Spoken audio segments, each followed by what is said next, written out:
Hello YouTube viewers, welcome to my channel Science to Technology. In today's show, Science Thursday, we're gonna talk about something very proudful for me, which is Aditya Solar Ferry. So let's dive right into it.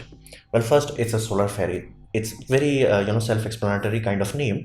You have to understand it costed 2 crore rupees, not too much of money for a ferry basically, and it was launched in 9 November 2016. Now, why this is such a prideful thing is basically this recently became world's best passenger electric boat system flat out worldwide, as in the competition where this was selected as the top candidate was basically filled with German boats, French boats, American designs and all, like basically lot of top end material went into, and this was the winner. So surprisingly good result, so to say. Now this puppy was designed for like 3 people as acting as a crew and 75 passengers, so like a medium to large size bus. And this puppy is 20 meters by 7 meters, so kind of like boxy. So this is the solar ferry. Now how the heck this solar ferry works? It has 140 square meters of solar panel. Let that sink in. 140 square meter, that's why I said it's kind of very boxy. Now everything in the system is built in a two aspects of it, so that's why you will see two solar systems, two motor system, two battery system, and two hulls. Basically it has catamaran hull, so basically instead of having like one giant hull, it has two. Benefit: higher speed, lower drag, and more stability. So it's awesome, and both of them are acting as an independent system. So in case of failure with one, other can easily take over without anybody noticing anything. So it's like everything is safe, everything is sound, everything is built with redundancy, and you can even run a service on like same speed without like if you have to, let's say, remove the one part for repair or maintenance, it can still be done. That's why like that redundancy was built into the design itself. So to make sure this puppy moves in the water, it has two 20 kilowatt permanent magnet asynchronous motor, basically induction motor with touch of a permanent magnet, and it's a bit more efficient. Not too much, because the induction motor itself is very efficient, so this is bit more efficient, bit more oomph, especially in lower RPM. So this is used generally as a power plant, and it has a battery. Now each of the pontoon has one battery, so the battery is around 450 kilograms, around 25 kilowatt hour, two of them. Why? Two independent systems. And grid charging is also possible, so because again inherently it's relying on solar system, but in case let's say there is sun does not shine for a few days because of a tornado or something like that, which does happen in this part of the world, basically cyclone and all that, they can have cloud casting for like freaking weeks. So in those sort of scenario, you have to have the ability to grid charge it, and this puppy can be charged very quickly, very efficiently, because the battery banks are small. Why? Because they are small, because they are relying on solar rather than on the battery itself. So this is the core aspect of it. You have two of everything: two hulls, two motors, two battery, and two solar system, and all of them work in conjunction without any issue. Now why solar? Why not electric? Or why not this? Why not hydrogen? Blah blah blah blah blah. Why solar? One simple reality: sunlight is free. Now even if you had an electrical system, you had to pay for the electricity. This puppy does not require that. Now it does have a top of capability, basically instead of consuming, let's say, kilowatts of electrical power, you're like 1 or 2 kilowatt, just to top it up, you can do that. Like, and especially in case of like really bad weather, then you need it, but it's not a necessary requirement. If you made electrical one, that's definitely necessary every time. And another aspect of it, the service, like basically this ferry service is from 7 a.m. to 7 p.m, aka daytime, aka you don't have to worry about how to run it at night, because again the sun will start to shine very early, like around 6 p.m. 6 p.m. I'm saying 6 a.m. So you can have enough charge to do it, and in case like you run low on charge, you can charge it from the bay easily. Another aspect of it, that if they had made it electric only, they had to use much larger battery bank, and consequence of that, much larger battery bank would require much more oomph from motor to drive the battery itself, not the passenger, just the battery itself. That's why they had to go with solar is perfectly suited for this. And diesels are very expensive and polluting, and this part of the area, because it's surrounded by greenery, people can easily spot when you have oil leaks and pollutants and all that, like people can easily see, oh, if we started to pollute this area, and that area died. Like that is that common in this part of the world. So people really want to have clean and renewable technology employed as quickly as possible, because they can see the side effect, so to say. And because of price fluctuation associated with diesel, every corporation that is running this kind of equipment, they have to have like giant diesel reservoir, so price fluctuation is not too much. So that also becomes another financial burden, where it's like what happened to that money? Did you spend it? Did you lost it? No, we just have it as a locked reserve in diesel. So you can understand, not too many people want it. Another aspect, now you might be like, okay, if this works, why we can't do that with trains and other things like that? Reality is, most of the things on land generally travel much faster. This puppy is a slow slow puppy. It's 10 kilometer per hour. Now, because this is just crossing a river from point A to point B, and on a water body, even a diesel one is not going like that's not happening. It's not a jet boat. So reality is very simple. They have enough slow speed that surface area to energy requirement matches up perfectly. Because you can understand this way. Can you run a car of a solar panel? Yes, the speed would be like 2 or 3 kilometer per hour. It has been done in past, like 100% solar power, but reality was that bright sunlight, only peak daytime uses, and very slow. So here slow is the part of the equation. That's why it was like a perfect fit. You can't do that with a car, or you can't charge a Tesla. Like best case scenario, you can have electrical charging it where battery will not lose its charge if left in the sun. That's the best case scenario.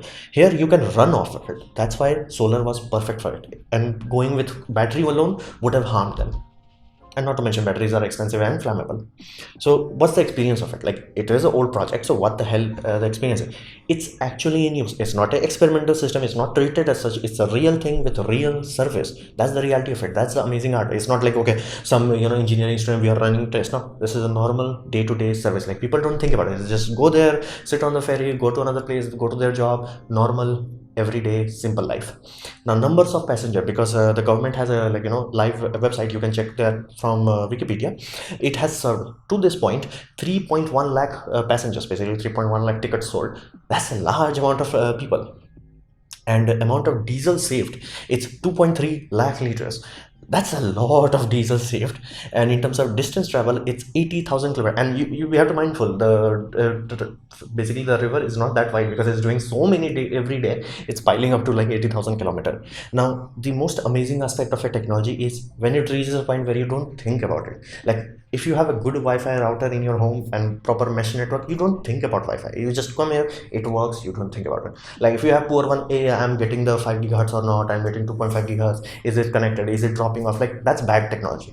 Good technology, you don't think about it. It just works. This puppy reached that point where nobody, like many people sitting in there, they would not even think about it. Like, yeah, because there is a giant tag written on the side of the board, like, India's first solar ferry. People will know about it, but if you're not paying attention, you will like, okay, it's just a ferry service. You don't think about it. So it just works. The reality is, it works. Now, what we can expect in the future? Well, the people who built this puppy, they realize there is a very serious mindset, very kind of crippled kind of mindset we have, where we go cheap and best. We don't go for best or the best, we go for cheap and best. And these people are trying to break that with example. It's like, dude, look at what I have done. Look at the fact that I made something in India, design it in India. You may say, oh, they bought cells from China or something like that. It does not matter. Design India. Like, somebody sat down and built the damn thing in India, and it's worldwide recognized as a practical, actual feasible thing. Not just like, oh, lab technology. No, actual feasible reality. So that's mind-boggling. And the people behind this project, they wanted that, where Indians can think like, no, we can do things in India. Again, it does not matter where you manufacture your good. It does not matter whether it's manufactured in Vietnam, India, China. It does not matter. But if you can design that puppy right now in this planet at this moment in time, the most expensive thing is IP, intellectual property. So if Indians can show that in India we can make a great IP, that's awesome. So, and benefit of that, because they got such a large prestigious award, government started to pour in more money. They're like, okay, this works. That's the reality of it. It works. It's a financially viable thing. It just works. We don't have to think about it. They're like, okay, build another one which will be double decker, and it will have air conditioned cabin on the top, and build another ones like just like this, but multiple of that. There are multiple places in South India that can utilize this puppy. So a lot of real world projects have been started because of that prestigious award. And another aspect of that, technology many times feel too ahead or too behind. Basically, you could have had a scenario where you had, hey, I have a Wi-Fi, but Wi-Fi at a very early age was like an early age. I'm saying basically 2.5 gigahertz was limited to, let's say, 25 Mbps, small v. But here's the deal, your internet connection was not that fast. Like, internet connection when I first got it was like around 8 Mbps. I would not have cared. But here's the deal, now my fiber connection is 250 Mbps. At this point in time, that becomes my bottleneck, where I start to notice, hey dude, I'm not feeling it. Like, it's not as fast as it's supposed to be. So that we call technology is not keeping up the, so I have to go to 5 gigahertz. This time at this location, basically in 2020, this puppy is a perfectly matched. Like, If it was done on a car, it will not work. If it was done on a train, barely it might work. If like this is a perfect the amount of battery technology we have right now, the amount of motor technology we have right now, the amount of engineering we have right now, the amount of solar panel we have right now, this will work flat out. You don't have to think about it. You don't have to take a multi-billion gigafactory kind of loan and all that jazz. It will just work. Right tool, right job, right time also. So that is the most amazing. It will just happen. You will not even notice it. Like I can guarantee it, like if world ever goes back to normal by 2022, it will slowly start to creep in and you will not notice it. It's just like, oh, Ferris is quite quiet at this point in time. Why it's so quiet? Oh, it's running on electric. You won't think about it. That's the ultimate goal. You don't have to think about it. So future is kind of bright, and it's like very slowly changing the world right now. Not like, okay, wait for this giant battery factory to come along, then wait for the car to be made, then wait for it to be cheap enough. Now this right now. So that's the amazing aspect of this. So this was my presentation on basically Aditya Solar Fairy. I'm very proud of it. I hope you liked it, learned from it. In that case, please click the like button, share it amongst your friends. That will help me a lot. If you didn't like it, didn't enjoy it, I urge you to press dislike. Press it, try to show me extra disappointment. Please leave a comment because I try to reply to all of them. Subscribe, press the bell icon if you're free, and as always, thanks for watching.